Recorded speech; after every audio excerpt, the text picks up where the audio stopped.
Hi, everybody. Shelly Madrid here, digital learning specialist from Odessa, Texas.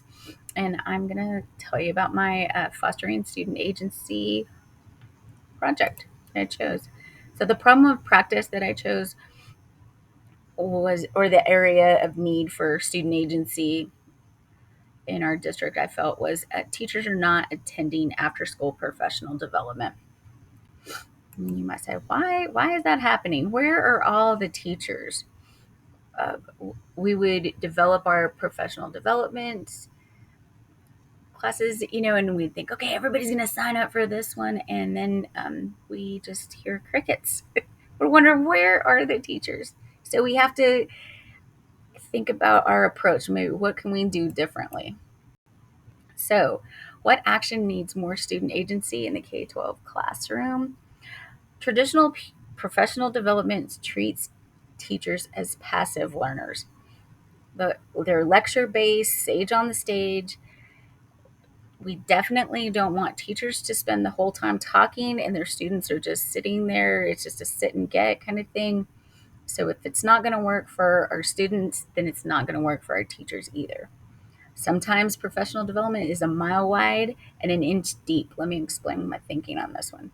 Sometimes we go to a professional development and we have literacy, we have classroom management things, we have assessments that we're looking at. There's so much that we're not taking the time for teachers to go in deep. We're not really letting them go in deep and take the time to put new strategies into practice. We're not helping them with that. It's also, we're not providing any ongoing support. They go to that professional development and then it's never seen or heard from again. No one's supporting it. No, you don't hear back from anybody. And it's isn't tailored to individual problems of practice. So what I mean by that, when you go into a professional development, a new teacher and a seasoned teacher are sitting in the same PD. Now, a new teacher might feel overwhelmed.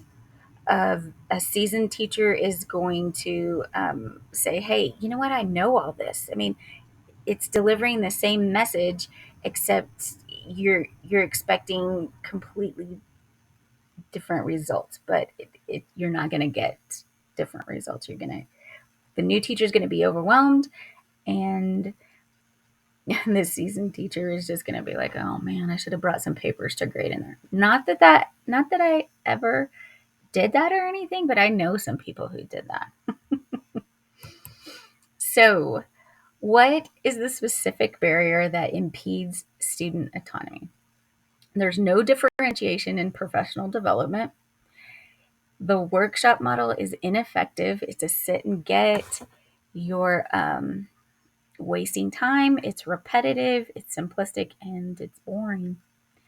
So everyone is getting that same information regardless of their prior knowledge, their skills, and experience, leaving them to decide, okay, how is this going to be implemented, or even if it's going to get implemented. What would you do to overcome this barrier and foster teacher agency? So I'd gauge teachers' readiness like by giving them a survey, a Google form at the beginning of the PD, see what they know, divide them up by skill level into smaller groups, utilize teachers' interests, create professional development that's going to create more engagement for them, just like our students. We definitely design lessons to engage students, so we definitely need to do that for teachers. Get teachers involved. Maybe have the stronger teachers help the struggling teachers. I mean, teachers tend to listen to someone in their same position who's been there, they're doing it with you, they're going to get some strategies that they might use in the classroom. And also give follow up training. Listen to the teacher feedback, support them, set goals, and make sure you follow through with follow up training for them so they feel supported. What might you renegotiate to allow for greater teacher autonomy? I definitely would take a blended learning approach to professional development. So, what I mean by that is differentiate. Maybe you're going to take it, put in station rotation. Maybe you're going to just a blended learning approach.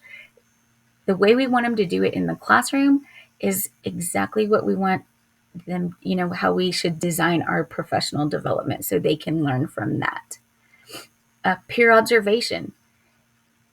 You can also, teachers learn a lot just from observing other teachers, especially in their same grade level.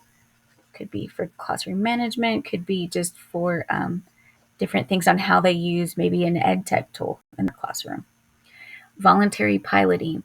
So our district, a lot of schools or principals are purchasing Promethean boards. So I think, okay, pick those teachers that definitely want to volunteer to get the Promethean board, and then maybe they get to train other teachers on how they use that Promethean board with their daily lessons. Then they want to pilot that. They're going to say, hey, you know what, I definitely want to be up for that Promethean board. I'm just thinking about ways to engage teachers more in their professional development. And intentional PLCs. So when I think about this, that means listening to that teacher feedback, designing those days that they have those PLCs, and go back and give them support, give them training on those tools that they wanted in or subjects that they wanted in. What might you advocate for to help teachers in shifting their roles to allow for greater student autonomy? Practice what we preach. We definitely need to do that. And we have done that. And I'm going to show you how we did that and what we created. Professional development is about educators' growth and improving schools. We definitely want, when the educators like it, when those teachers are involved in it, then the students are going to be involved in it, and it's going to improve schools all the way around the board. And we're definitely looking at it from a district level. So we must improve the process itself. So I'm going to show you what we did. Our team, we worked and we created this ECISD home run derby. Our team definitely collaborates. We all sit at a table, we come up with ideas and strategies. So this is the perfect time of year to implement and try new strategies and bring a new learning tool into their classroom. So that's why we chose the spring. So we're hosting these professional learning sessions, and we want them to be a part of our EdTech Home Run Derby. I've got the baseball approach. Here we go. So during March 24th through April 27th, we're going to be keeping score.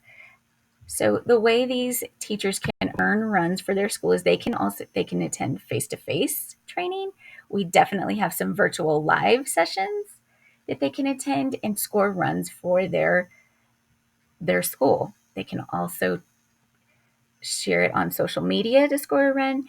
They can create content or an activity and score a run, or they can deliver the lesson to their students and submit that for a run. So there's definitely lots of ways to score runs, lots of professional development at their fingertips. We are definitely practicing what we are preaching. I'm going to show you we've got asynchronous. So they can come face to face, or we've got this asynchronous built in Schoology. We built it in our LMS. Right now, we just have Nearpod open and Cami open. So they can come in their PJs. It doesn't matter, midnight, whatever time, night owls, if they're going to work on it on the weekend, maybe on a Sunday, maybe just one video after school a day.